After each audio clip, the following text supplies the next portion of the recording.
रानी के कैदी। Emerald city के प्रवेश द्वार के पास पहुंचने पर यात्रियों ने पाया कि वहां विद्रोह की सेना की 2 लड़कियां पहरा दे रही थीं, जो उनके प्रवेश का विरोध कर रही थीं और अपने बालों से बुनाई की सुइयां खींच रही थीं तथा धमकी दे रही थीं कि जो भी पहले पास आएगा उसे धक्का दे देंगी।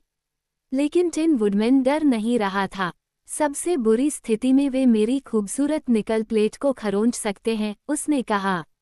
लेकिन कोई सबसे बुरी स्थिति नहीं होगी, क्योंकि मुझे लगता है कि मैं इन बेतुके सैनिकों को बहुत आसानी से डरा सकता हूँ। तुम सब मेरे पीछे पीछे चलो। फिर अपनी कुल्हाड़ी को दाएं बाएं घुमाते हुए वह गेट की ओर बढ़ा और अन्य लोग बिना किसी हिचकिचाहट के उसके पीछे चले गए। लड़कियां, जिन्हें किसी प्रतिरोध की आशा नहीं थी, चमचमाती कुल्हाड़ी के प्रहार से भयभीत हो गईं और चीखती हुई शहर में भाग गईं। इसलिए हमारे यात्री सुरक्षित रूप से फाटक पार कर गए और चौड़ी सड़क के हरे संगमरमर के फुटपाथ से होते हुए शाही महल की ओर बढ़ गए। इस तरह से तो हम जल्द ही आपके महाराज को पुनः सिंहासन पर बैठा देंगे, टिन वुडमैन ने गार्डों पर अपनी आसान विजय पर हंसते हुए कहा। धन्यवाद दोस्त निक, बिजुका ने कृतज्ञतापूर्वक उत्तर दिया। कोई भी चीज आपके दयालु हृदय और आपकी तेज कुल्हाड़ी का विरोध नहीं कर सकती। जब वे घरों की कतारों से गुजर रहे थे तो उन्होंने खुले दरवाजों से देखा कि पुरुष झाड़ू लगा रहे थे, धूल झाड़ रहे थे और बर्तन धो रहे थे, जबकि महिलाएं समूहों में बैठी गपशप कर रही थीं और हंस रही थीं।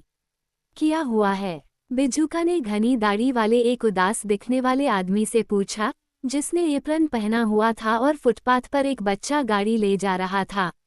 क्यों? हमारे यहाँ एक क्रांति हो चुकी है महाराज, जैसा कि आपको अच्छी तरह से पता होना चाहिए, उस आदमी ने जवाब दिया, और जब से आप चले गए हैं, महिलाएं अपने हिसाब से सब कुछ चला रही हैं। मुझे खुशी है कि आपने वापस आने का फैसला किया है, और व्यवस्था बहाल करो, क्योंकि घर का काम करना और बच्चों की देखभाल करना एमरल्ड सिटी के हर आदमी की ताकत को खत्म कर रहा है। बिजुका ने सोच विचार कर कहा, अगर यह इतना कठिन काम है, जैसा कि तुम कह रहे हो, तो औरतें इसे इतनी आसानी से कैसे कर लेती हैं? मैं वास्तव में नहीं जानता, आदमी ने गहरी सांस लेकर उत्तर दिया। शायद महिलाएं कास्ट आयरन से बनी हैं। जब वे सड़क पर आगे बढ़ रहे थे, तो उनके आगे बढ़ने का विरोध करने के लिए कोई हरकत नहीं की गई। कई महिलाओं ने हमारे दोस्तों पर उत्सुक नज़र डालने के लिए अपनी गपशप बंद कर दी, लेकिन तुरंत ही वे हंसी या व्यंग्य के साथ दूर हो गईं और अपनी बकबक फिर से शुरू कर दी।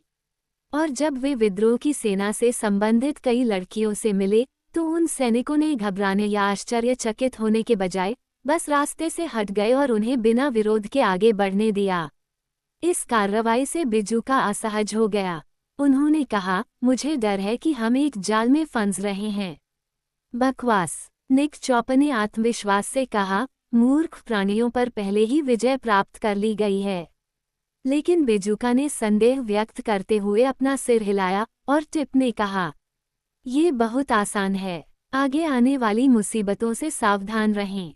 मैं करूँगा, महमहिम ने उत्तर दिया। बिना किसी विरोध के वे शाही महल में पहुंच गए और संगमरमर की सीढ़ियों पर चढ़ गए, जो कभी पन्ना से मोटी परत वाली थीं, लेकिन अब छोटे छोटे छेदों से भरी हुई थीं, जहां विद्रोह की सेना ने बेरहमी से रत्नों को उनकी सेटिंग से निकाल दिया था। और अब तक किसी विद्रोही ने उनका रास्ता नहीं रोका। मेहराबदार गलियारों से होते हुए टिन वुडमैन और उसके अनुयायी भव्य सिंहासन कक्ष में पहुंचे और यहाँ, जब हरे रेशमी पर्दे उनके पीछे गिरे, तो उन्होंने एक विचित्र दृश्य देखा।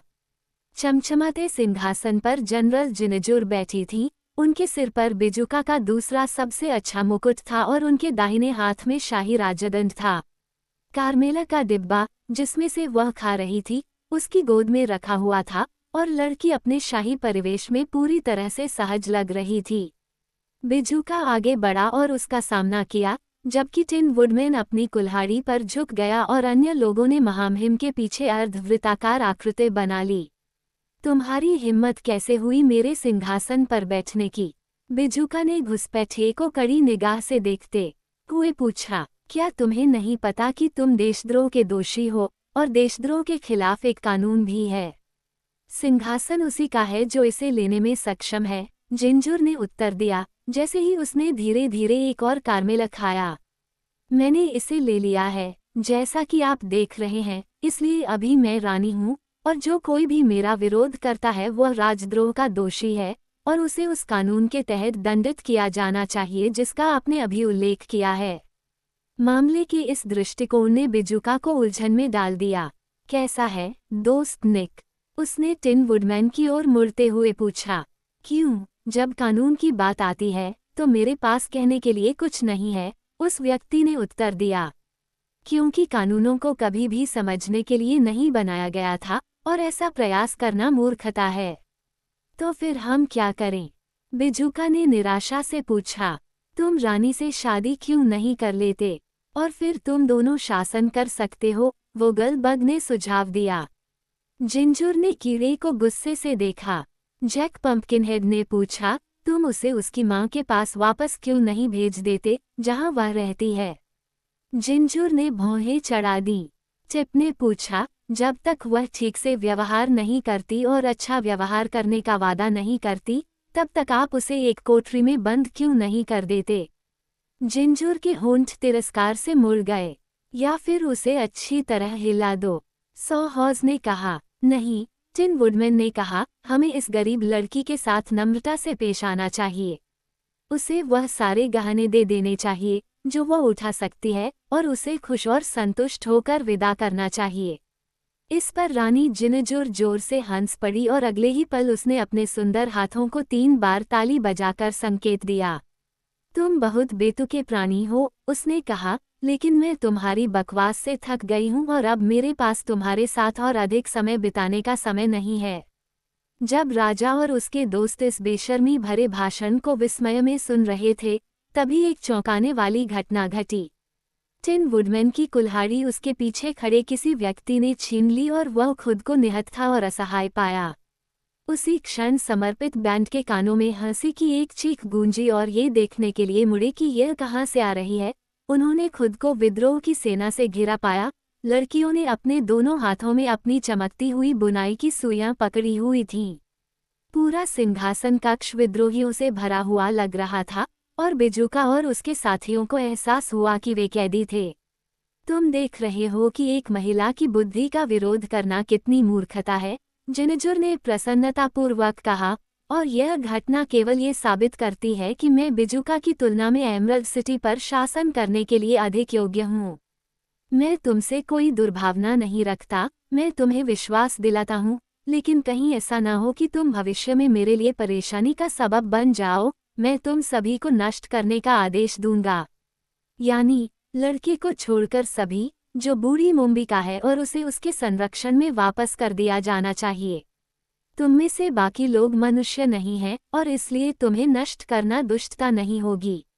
आरा घोड़े और कद्दू के सिर के शरीर को मैं जलाने के लिए लकड़ी के रूप में काट दूंगा, और कद्दू से टाट्स बनाए जाएंगे।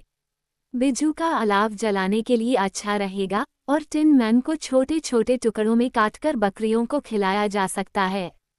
जहाँ तक इस विशाल वोगलबर्ग की बात है, अत्यधिक बड़ा हुआ, यदि आप कृपया, कीट ने बीच में टोकते हुए कहा। मुझे लगता है कि मैं रसोइये से कहूंगी कि वो आपके लिए हरे कछुए का सूप बनाए, रानी ने चिंतनशील स्वर में कहा। वोगलबर्ग कांप उठा। या यदि वह भी ठीक न हो, तो हम आपको हंगेरियन गोलाश खिला सकते हैं, जो कि बहुत मसालेदार और पका हुआ होगा, उसने क्रूरतापूर्वक कहा। यह विनाश कार्यक्रम इतना भयानक था कि कैदी डर के मारे एक दूसरे को देखने लगे। केवल बिजुका ही निराशा में नहीं डूबा। वह रानी के सामने चुपचाप खड़ा रहा और उसके माथे पर झुर्रियां थीं। वह गहरी सोच में डूबा हुआ था और भागने का कोई रास्ता ढूंढने की कोशिश कर रहा था। इस तरह से उलझते हुए उसने महसूस किया कि उसके सीने में तिनका धीरे धीरे हिल रहा था। एकाएक उसके चेहरे पर उदासी की जगह खुशी आ गई और उसने अपना हाथ ऊपर उठाकर जल्दी से अपनी जैकेट के सामने के बटन खोल दिए। ये हरकत उसके इर्द गिर्द जमा लड़कियों की भीड़ की नज़रों से छिपी नहीं रही, लेकिन उनमें से किसी को भी शक नहीं हुआ कि वह क्या कर रहा है, जब तक कि एक छोटा भूरा चूहा उसकी छाती से उछलकर जमीन पर नहीं आ गया और विद्रोही सेना के पैरों के बीच से भाग गया। एक और चूहा जल्दी ही उसके पीछे पीछे आया, फिर एक और, फिर एक और फिर एक और अचानक सेना से ऐसी डरावनी चीख निकली कि वो किसी भी मजबूत दिल को आसानी से भयभीत कर सकती थी। इसके बाद जो भागना शुरू हुआ वह भगदड़ में बदल गया और भगदड़ दहशत में बदल गई। जब चौंके हुए चूहे कमरे में बेतहाशा भाग रहे थे, बिजूका को सिर्फ स्कट के घूमने और पैरों की चमक को नोटिस करने का समय मिला, क्योंकि लड़कियां महल से गायब हो गईं, भागने के अपने पागल प्रयासों में एक दूसरे को धक्का दे रही थीं और भीड़ बना रही थीं। रानी पहली बार में ही सिंहासन के कुशन पर खड़ी हो गई और अपने पंजों पर पागलों की तरह नाचने लगी। तभी एक चूहा कुशन पर चढ़ गया और एक डरी हुई छलांग के साथ बेचारी जिंजुर बिजूका के सिर के ऊपर से निकल गई और एक मेहराब के रास्ते भाग निकली। शहर के द्वार तक पहुंचने तक अपनी जंगली चाल में कभी नहीं रुकी। इसलिए जितना समय मैं समझा सकता हूँ उससे भी कम समय में बिजूका और उसके दोस्तों को छोड़कर सिंहासन कक्ष में सभी लोग खाली हो गए और वोगल बग ने राहत की गहरी सांस लेते हुए कहा, भगवान का शुक्र है, हम बच गए। कुछ समय के लिए, हाँ, टिन वुडमैन ने उत्तर दिया, लेकिन मुझे डर है कि दुश्मन जल्द ही वापस आ जाएगा। बिजूका बोला, चलो महल के सभी प्रवेश द्वार बंद कर देते हैं। तब हमें सोचने का समय मिलेगा कि क्या करना सबसे अच्छा होगा। इसलिए जैक पंपकिनहेड को छोड़कर बाकी सभी, जो अभी भी सौहौस से बंधा हुआ था, शाही महल के विभिन्न प्रवेश द्वारों की ओर भागे और भारी दरवाजों को बंद करके उन्हें सुरक्षित रूप से बंद करके ताले लगा दिए। फिर ये जानते हुए कि विद्रोह की सेना कई दिनों तक बाधाओं को तोड़ पाने में असफल रहने के बाद साहसी लोग युद्ध परिषद के लिए एक बार फिर सिंहासन कक्ष में एकत्र हुए।